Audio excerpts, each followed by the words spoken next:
Hello, in front of me I've got Dark Project Midnight. In this video we'll check if the switches are hot swappable.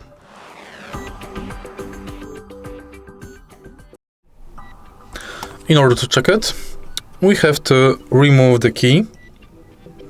There is a key removal tool. It's included in original package.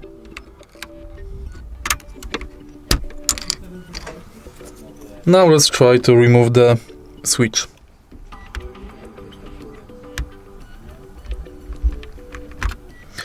As you can see, switches are hot swappable. They are not soldered to the main board of the keyboard.